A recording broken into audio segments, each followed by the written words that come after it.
What if I told you there was a secret question that could unlock desire, intimacy, and trust from any person in the world that you wanted it from? Voulez-vous coucher avec moi? No, not that question. Come on, guys. You've seen this video. You know better. I'm talking about these kinds of questions. Have you ever wanted to be famous before? Do you have any idea how you're gonna die? What is one thing that I had to know about you? It's like, listen, you gotta know Lamar, you know you don't do X. If you had a death in the family, like who would affect you the most? All right, so here is the scoop. The New York Times was the first person to report on this, but psychologists have been trying this method for years and years. You get two people together, two complete strangers, and have them answer 36 intimacy building questions. Now they begin kind of tame, like, do you want to be famous? And end up really extreme, like whose death in your family would devastate you the most? Now, it takes about 45 minutes to get through these 36 questions, but once you do, they found that almost always there was a strong sense of familiarity, intimacy, and even a feeling of love amongst these two otherwise complete strangers, and almost always they wanted to see each other again. Name 3 things that you think that we have in common. So how does this information relate back to you getting anybody that you want to love you? Well, the art of conversation is known as an art for a reason. People genuinely don't know what questions to ask or how many questions. Plus, it don't help the fact that we've been told over and over again that it's rude to pry. I'm gonna repeat this because I said it in the last video, and genuinely, it is the most crucial dating advice I can offer anybody. People genuinely want to talk about themselves. They want to share, they want to open up, and yeah, they want to listen to and they want to empathize and find out about you, but most people have no idea how to broach intimacy building questions, which is why this experiment is insanely genius. Now there's 3 different ways to kind of tackle this thing. This way would definitely work for me. Come with printouts. Print out the questions on a sheet of paper and say, yo, I read about this online, you ask me these, I'll ask you these, and let's go. And then just see where it takes you from there. If you want to be more sly than that though, try to memorize like 5 to 10 questions and just slide them in casually in conversation. On the flip side though, if you just happen to see someone that you want to strike up a little conversation with, but you don't know how, try to memorize your favorite question and go in with that. Now, the pickup artistry community, or the PUA community, is a multi-million-dollar industry where men teach other men to pick up women using psychological tricks and jazzy one-liners. You kind of remind me of a candy bar, half sweet, half nuts. Are you a chicken? Because your style is impeccable. The only STD I have right now is sexually turbulent desire for you. And yeah, while awkward and creepy can work for some, I kind of feel like vulnerable and honest works for most others. I do want to note though that while this experiment does say it will create a sense of love between two strangers, it does not specify what kinds of love: agape, storge, phileo, or eros. If you guys have no idea what those 4 things mean, go in the info box below and I'll explain. And as an extra fun little bit, I'm actually in New York right now, so I took my camera out and I asked some of the BeautyCon festival goers some of these questions. I'm Sandra Deluxe, and the thing I value most in a friendship is probably the silent moments, knowing that we could both be comfortable silently together, and knowing that I can freely be myself and they can freely be themselves, and that's special to me.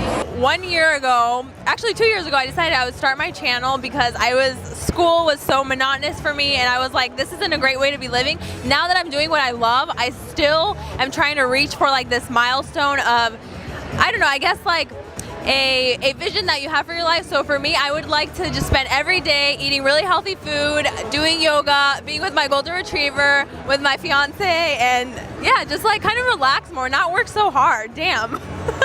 So if I could gain one quality or ability, it would definitely be the ability to remain cool as a cucumber in any situation. I always respect people who can just remain completely level-headed and not freak out when stress is testing them. Yes, because I'm a very shy and anxious person, so if I don't rehearse, I'm gonna stumble all over my words. So even just now, I rehearsed. I feel most grateful probably for my mother. That's so cliche, but honestly I feel like I would probably crumble and fall and die without her. She kind of is like the glue that sticks everything together. I put myself out there so much, and she kind of reels me back in when she's supposed to.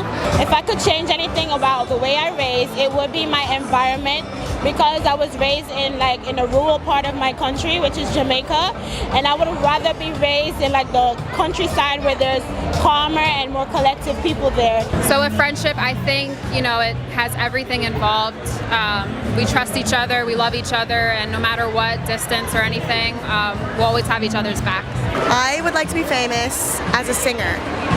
So my worst memory was one time I was in a pep rally and they made me get the baseball bat and put my head on it and spin around, and lots of people do those like at barbecues and whatever, but I had to do it in front of a crowd of like 100 people, and I busted my ass. I fell and the whole crowd gasped at the same time, simultaneously. Actually, yes. So someone has read my poem a long time ago, and they said that I was going to live a really long life.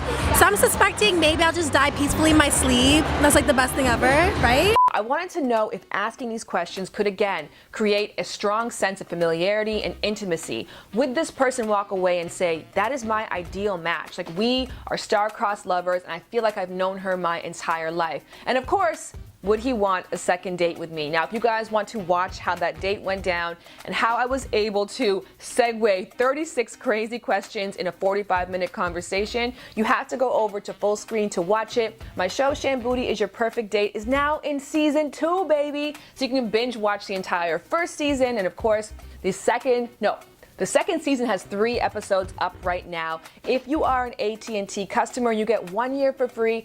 Everybody else gets 1 week for free. Go to full.sc/shambooty to watch it. And you guys, you have to watch it. Shannon had a lot of questions. Thank you to everybody who took part in that questionnaire. I fell deeply in love with all of you guys. And thank you to everybody who has supported my Full Screen show. Again, go to full.sc/shambooty to go watch Shambooty Is Your Perfect Date. And next week we're talking about the Oedipus complex, which is a theory that every man has a repressed desire to date his mother. We're gonna explore that next, but first up I have one bonus question for you guys. Okay, would you trade a year of hellish nightmares for a year of wealth? My name is Shambooty, and I have over 10 years of experience as a sex and relationship educator. Last season, I gave you some universal bonding tips. This season, we're gonna try 10 different experiments on 10 different first dates. The question is, which one's gonna work for you? You can become someone's ideal match by mimicking their parent. No, looks are not enough alone to make you feel a true connection with someone. I'm Shannon. Nice to meet you. So I'm stroking the bottle, and as I'm doing so, naturally the lemon bursts and squeezes. So juicy. What's your most treasured memory? The day I got divorced. I'm joking. Oh, sorry, I wasn't listening. One more time? I could tell. I'm sorry, I was distracted. This is dating etiquette 101. Pay attention. It's the beauty inside is everything. My hypothesis, 80% of my subjects will say yes to a second date, and 8 out of 10 of my experiments will be a success. I think the experiment's working. Watch closely, and one of these theories will work for you. Let's show you how to be the perfect date. I get it, girl. Oh yeah, I get it, girl.